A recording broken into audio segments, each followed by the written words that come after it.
primeiro eu vou mostrar para você o vídeo de um padre que está bem revoltado com essa decisão do Vaticano. Veja aí na tela. Rasguem o Tratado da Verdadeira Devoção. Rasguem o livro As Glórias de Maria. Joguem fora todos os discursos e alocuções dos últimos papas, Leão XIII, Bento XV, São Pio X, Pio XI, Pio XII, na qual eles afirmam a corredenção e a mediação universal de Nossa Senhora. Neste 4 de novembro, neste dia terrivelmente histórico, em que sai de Roma uma nota pretensiosamente esclarecendo a devoção da Senhora, na qual, dentre outras coisas, se fala que é sempre inapropriado usar corredentora a referir-se a Nossa Senhora. Abominável, abominável. Esses homens estão a serviço do demônio, a serviço de Satanás. Satanás. Agora uma pausa aqui, né? Ou seja, esses homens, o Papa, está a serviço do demônio? Estranho, né? O Papa não é o representante de Cristo na Terra, conforme a doutrina romana? E vocês podem falar contra a autoridade máxima da Igreja Romana dessa forma? Eu acho que as acusações que muitas vezes romanistas fazem contra protestantes, não é? Dizendo que os protestantes são todos divididos, a única igreja verdadeira é a Igreja Romana, a única igreja que é unida é a Igreja Romana. Não parece que é tão unida assim, não é? Satanás reinará no Vaticano e o Papa será o seu escravo. Foi o que o padre Kolbe viu na comemoração dos 200 anos da fundação da primeira loja maçônica em Roma, em 1917, quando as sociedades secretas diziam que no Vaticano reinaria o seu espírito. E essa nota foi aprovada pelo Papa no dia 7 de outubro, dia de Nossa Senhora do Rosário. Diga-se não uma guerra contra Nossa Senhora e, portanto, uma guerra contra nosso Senhor Jesus Cristo. Bom, na visão romana, que coloca Maria realmente numa posição indevida, pode até ser visto como uma guerra contra ela. Mas o fato é que, gostando ou não, a decisão dessa nota se aproxima muito, pelo menos em uma pequena parte ainda, do que os protestantes vêm falando há muito tempo, não é? Então não é uma guerra contra Maria, nem contra Jesus, porque Maria não ocupa essa posição que a Igreja Romana vem defendendo, conforme esse padre está dizendo, há muitos e muitos anos. Portanto, eu concordo, nesses pedacinhos, pelo menos, que o Vaticano acertou, não é? Com relação a Maria. Ficou bíblico, ficou bíblico. Sim, nós estamos diante de nós com homens que não mais professam a fé católica. Homens que trabalham para a destruição da igreja. É preciso resistir. É preciso resistir. Não tem como mais ficar passando pano nessa gente. Cadê esse povo que fica com pulseirinha no braço, com totus tuus, consagração total? Tem que se levantar agora para defender Nossa Senhora. Mesmo se um anjo do céu descesse e falasse algo que fosse contrário à doutrina católica, nós deveríamos resistir. De São Paulo, nós devemos resistir ao... Opa, peraí. Paulo não falou isso não. Paulo falou que até mesmo que um anjo descesse do céu e pregasse um evangelho diferente daquele que ele tem pregado. Não é diferente da Igreja Romana, não. Não é não.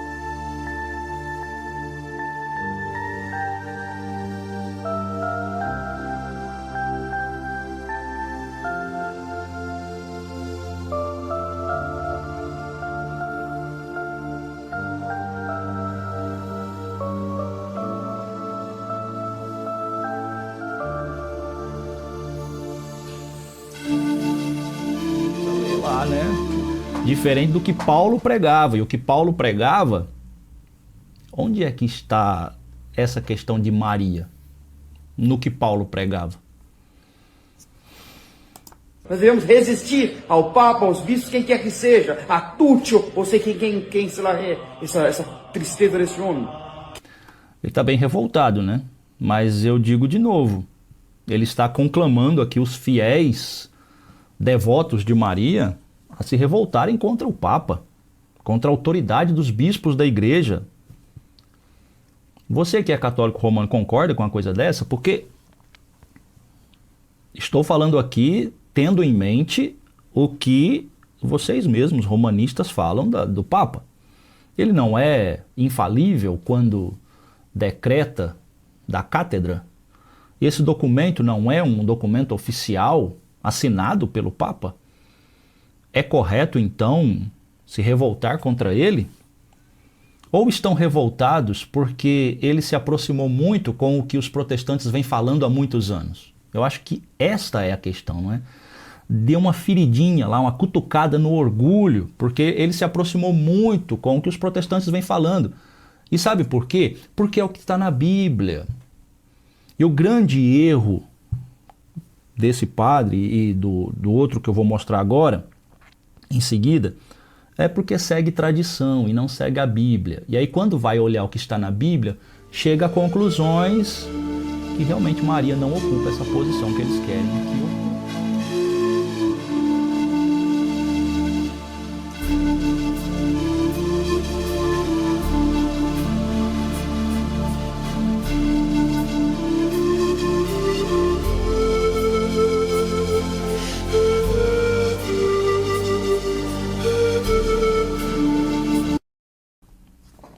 E aí, vai se revoltar então contra o líder máximo da igreja? Então, para que ter um líder máximo da igreja? Está aprovando um documento desse, uma blasfêmia dessa contra Nossa Senhora. A corredenção e a mediação universal de Nossa Senhora são doutrinas comuns, aprendidas na igreja, sempre ensinadas na igreja. Verdade, sempre ensinadas na igreja romana, mas não ensinadas nas escrituras. Simples assim, né? Desde o primeiro século, Santo Irineu disse que Nossa Senhora causa nostra salutis, causa da nossa salvação. Os santos doutores, São Bernardo, São Ciro de Alexandria, Santo Efrem, tantos outros santos marianos do início da igreja, que louvaram a participação singular de Nossa Senhora no mistério da redenção, como corredentora. É exatamente esse o problema. Ele está bem revoltado mesmo, né? E pouco importa o que pais da igreja, o que outros teólogos antigos falaram, o que importa é o que está nas escrituras, não é? E esse é o erro. Não olha para as escrituras, aí tem que ficar defendendo essas heresias. Por isso é lamentável. O que nós faremos hoje, nos opor publicamente, isso que nós estamos fazendo aqui, nós queremos nos opor publicamente, queremos fazer obra de reparação ao coração imaculado de Maria, tão ofendido pelas blasfêmias dos homens da igreja.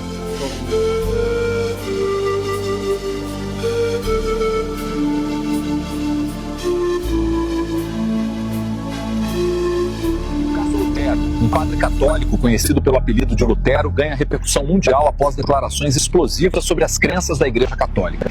Em um discurso ousado, ele confronta abertamente os principais ensinamentos tradicionais e alerta sobre possíveis retaliações dentro da própria instituição. Confira agora, com exclusividade, um trecho desse pronunciamento que está abalando o mundo religioso. Eu sei que terei retaliações, mas tenho que falar a verdade, irmãos. Se depois vocês não me virem mais, saibam que foi o preço da verdade. Está na hora da Igreja Católica corrigir seus erros doutrinários e reconhecer que grande parte do que é imposto sobre nós é a pura verdade. Dizemos, como defesa, que não praticamos a idolatria, apenas veneramos imagens, mas essa não é a verdade. Nos curvamos e falamos com estátuas e imagens, sim. Ensinamos a mediação através dos santos apóstolos e santos canonizados, quando a Bíblia nos diz que só há um mediador entre Deus e os homens, Jesus. Leiam 1 Timóteo 2, versículo 5.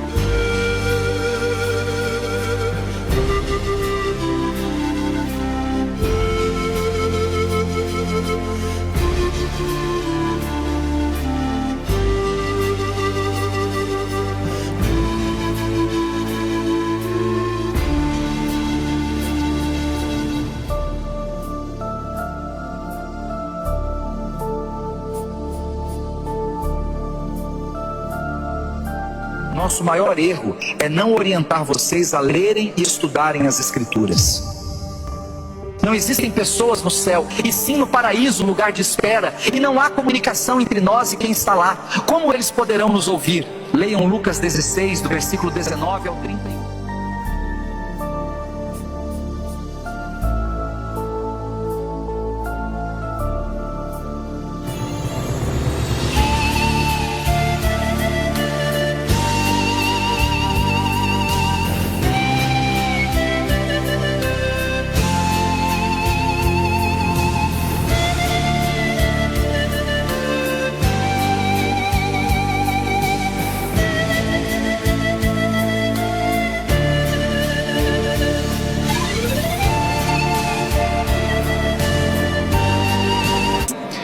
próprio Senhor Jesus nos fala sobre o que acontece com os que morrem e onde estão. Nem mesmo Maria está no céu. Ela não subiu assunto aos céus como ensinamos. Isso é invencionice. As escrituras não relatam isso. Ela está no paraíso. O Evangelho de São João, capítulo 3, versículo 13, afirma que ninguém subiu ao céu, a não ser o que desceu, que foi o Senhor Jesus Cristo.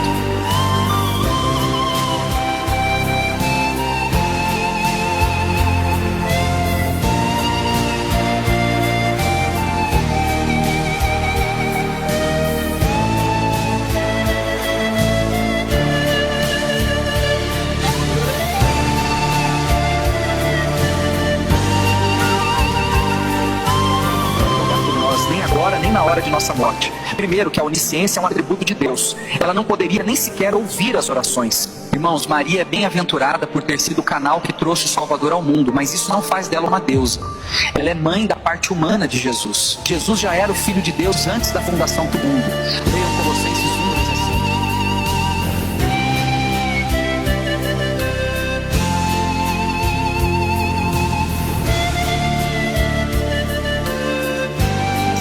Demais homens e mulheres de Deus. A idolatria consiste no ato de adorar ídolos, sejam imagens, pessoas ou coisas, como se fossem divindades, crendo que têm poderes. Quando as pessoas se ajoelham em frente a uma imagem e conversam com ela, fazendo votos e pedindo milagres, isso é idolatria pura.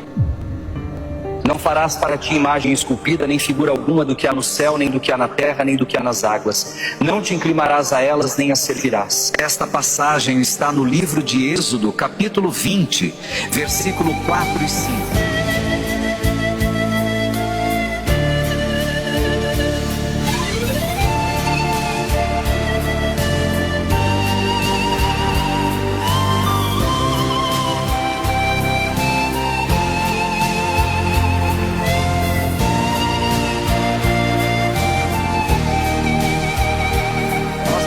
Fazer imagem dos santos porque Deus mandou fazer a serpente e os querubins, mas ele não mandou ficar de joelhos e pedir algo à imagem. Não somente isso, a serpente e o querubim foram liberados por Deus para um propósito, mas onde está escrito que ele mandou fazer imagens de santos?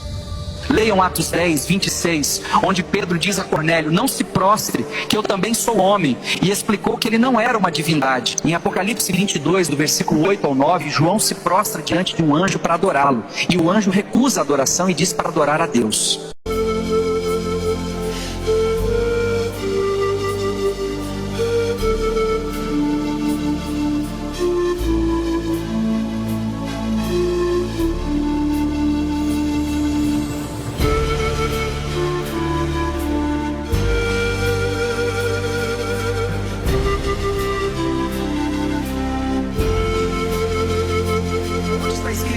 Que alguém que morre pode ouvir orações e fazer milagres?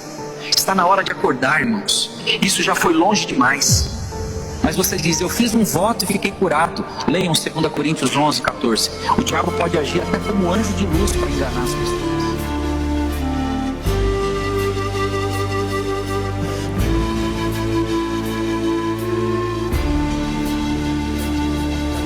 Versículo 13 fala sobre grandes sinais, de maneira que até fogo faz descer do céu à terra, à vista dos homens, para enganar. Temos milhares de santos supostamente milagreiros, que temos como alternativas para buscar bênçãos e milagres, e Jesus fica apenas como mais um.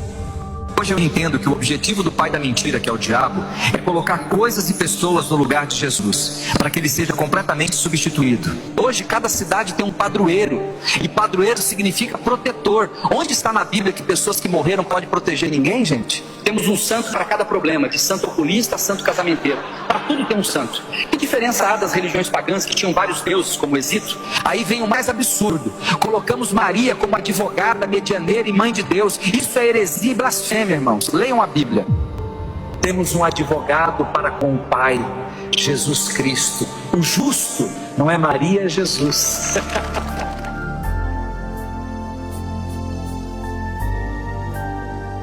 Você pode confirmar isto na primeira epístola de João, capítulo 2, versículo 1.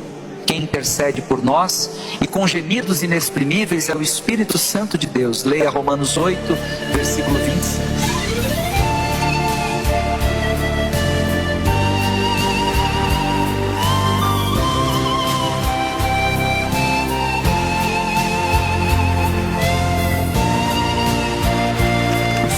Maria ser mãe de Deus seria o primeiro caso onde o filho é mais velho que a mãe. Antes de houvesse mundo, ele já era. Com relação à salvação, não brinquem. Só Cristo é o caminho, a verdade e a vida. Leiam João 14, versículo 6.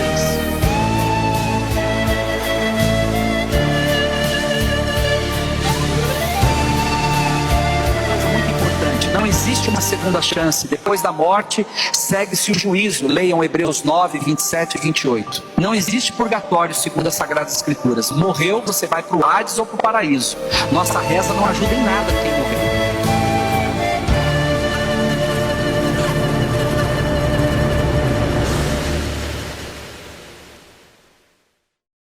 Rezas ou orações devem ser pelos vivos. Leiam Efésios 6, 18. Não é bíblico orar por mortos ou se dirigir em oração a outro que não seja o Pai, o Filho ou o Espírito Santo. Da mesma forma, acender velas ou fazer preces e missas para quem morreu não vai mudar nada no julgamento de Deus. Ore pelos vivos. O batismo de crianças que não têm consciência de fé e arrependimento é um erro também. O batismo sempre foi para conversão e arrependimento de pecados. Além disso, o batismo deve ser por imersão e não por aspersão, conforme está escrito em Romanos 6, versículo 4. É sepultado na água e ressurge. Segundo as Escrituras e o exemplo de Jesus, as crianças devem ser apresentadas a Deus. E quando tiverem idade para entender e crer, poderão ser batizadas. Possivelmente serei excomungado e tentarão impedir que essa verdade se propague. Não acreditem em mim, mas sim nas Sagradas Escrituras. Pesquisem, meditem profundamente. As Escrituras são um instrumento da verdade cristã. Ou acreditamos em sua totalidade, ou nossa fé é vã. E conhecereis a verdade, e a verdade vos libertará. E se, pois o Filho vos libertar, verdadeiramente serás livre. João 8, 32 e 36.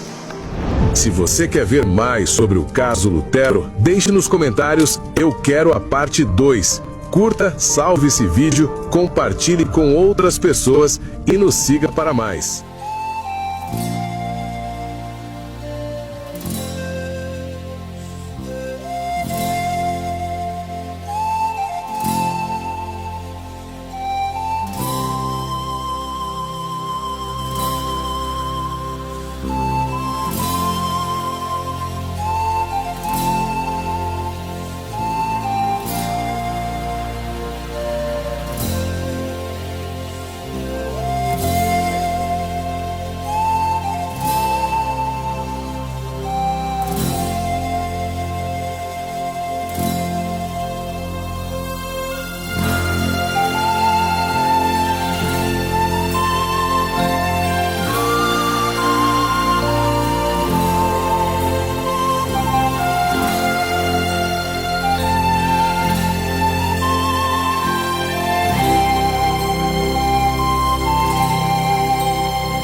Séculos e séculos enganando os meus amados amigos católicos.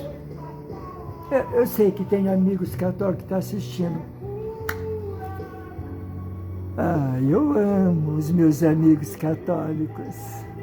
Eu amo. Eu os respeito. Eles me respeitam. Aqui, Crato, sul do meu amado Ceará, para onde o Senhor me trouxe há 6 anos, me tirando de São José dos Campos, penando lá 42 anos. 6 anos feliz aqui, na terra dos católicos. Esse povo maravilhoso, esse povo confiável, esse povo amoroso, esse povo sincero, esse povo simples, esse povo que fogem da falsidade, da arrogância, do orgulho, que foge da soberba, esse povo solidário, esse povo bondoso. Eu agradeço muito ao Senhor Deus por estar aqui no meio dos católicos. Mas aquele que ama fala a verdade. E se o próprio Papa falou a verdade, resolveu falar a verdade, tardiamente, porque há séculos e séculos, não sei quanto tempo, eu não pesquisei,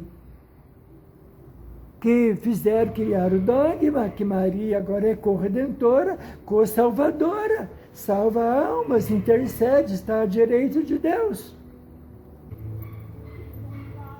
Eu só lamento que milhões e milhões e milhões de pessoas morreram enganadas.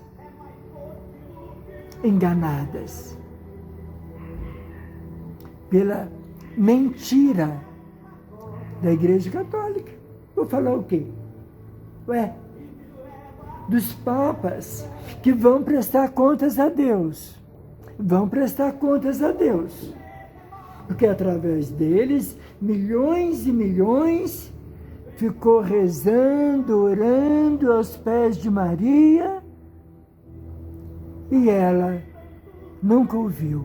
O diabo trabalha continuamente para desvirtuar o Evangelho.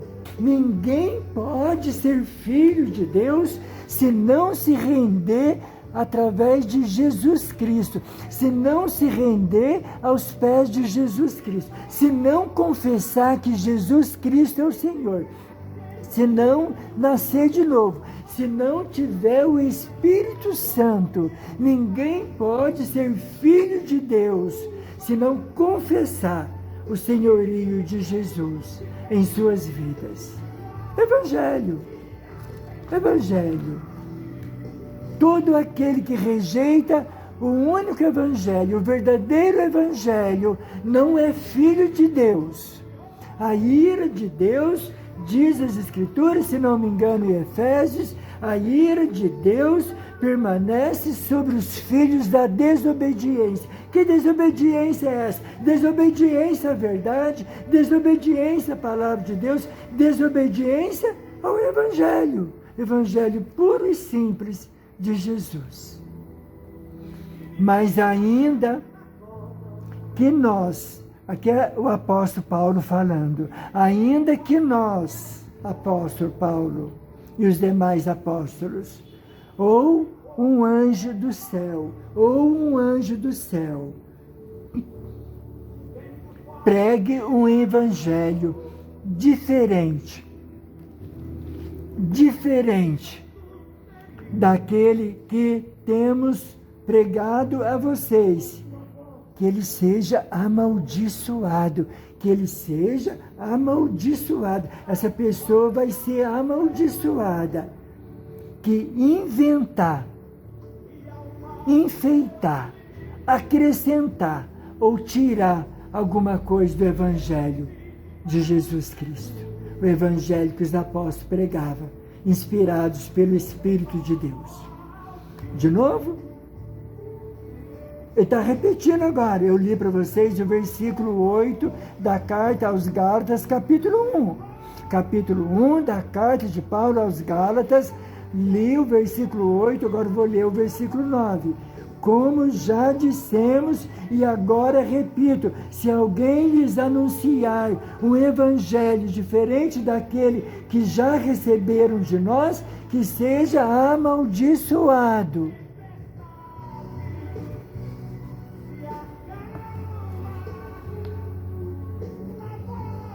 Ensinaram os amados católicos idolatrar Maria. Maria foi serva, foi instrumento, o seu útero, a sua barriguinha foi usada pelo Espírito de Deus. Lá na cruz, acabou a sua missão. Lá no capítulo 1 de Atos, após Jesus subir, após a ressurreição, apareceu para muitas pessoas, ficou aqui mostrando as marcas dos pregos nas mãos, nos pés e da lança aqui do lado da barriga. Depois que ele subiu, todos os discípulos foram para o templo orar. E Maria, junto com eles, orando também, como uma mulher comum, serva de Deus. Séculos e séculos, os amados católicos cultuando Maria. Aqui está registrado nas Escrituras, tanto no Antigo Testamento como no Novo, fala de um Salvador. Fala de um Salvador, um único Redentor, aquele que diz: eu sou o caminho, eu sou a verdade, eu sou a vida. Ninguém vem ao Pai se não for por meio de mim. Ninguém vai aos céus, ninguém vai a Deus se não for através de mim, disse Jesus. As Escrituras dizem que Jesus ressuscitou-se e assentou-se à direita de Deus e intercede por nós. Assentou-se à direita de Deus e intercede por nós, o nosso único intercessor. Meu amigo, minha amiga católica, abraça essa verdade,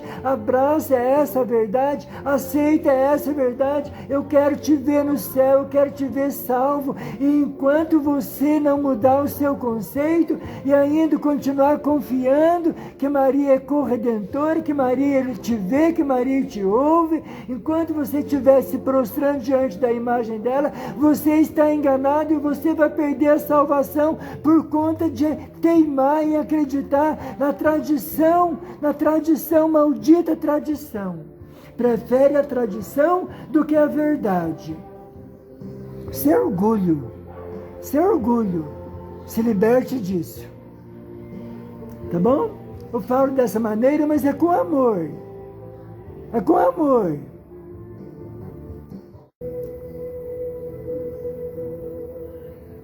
Veja aí algumas das cenas. Essa morte, esse sangue não tinha pecado. Ele não veio de Adão, ele veio direto do Pai. Obra do Espírito Santo, através da querida Maria. Aí, veja aí a humilhação, veja aí o preço que ele pagou. E ele orou pouco antes, dizendo assim: depois de dizer isso, Jesus olhou para o céu e orou: Pai, chegou a hora, glorifica o teu Filho, para que o teu Filho te glorifica, pois lhe deste autoridade sobre toda a humanidade. Lhe deste autoridade sobre toda a humanidade. Quem que deu autoridade? O Pai. Para quem? Para o Filho. Para que conceda a vida eterna a todos os que lhe deste. A vida eterna só Jesus que concede. Não é santo, não é Maria. E esta é a vida eterna. E esta é a vida eterna. Que te conheçam como o único Deus verdadeiro e a Jesus Cristo a quem enviaste. E a vida eterna é esta, que te conheçam a ti, o único Deus verdadeiro, e a Jesus Cristo a quem enviaste. Conhece Jesus? Conhece o Evangelho? Vai ler o Evangelho de João? Ali é revelado quem é Jesus. Confie só nele. Entregue sua vida só a ele. Quem ama fala a verdade. Eu lhes falei com todo o amor. E tudo que eu falei está registrado aqui. Eu não falei de minha religião. Recebe o meu abraço, recebe o abraço do Pai do céu. Obrigado.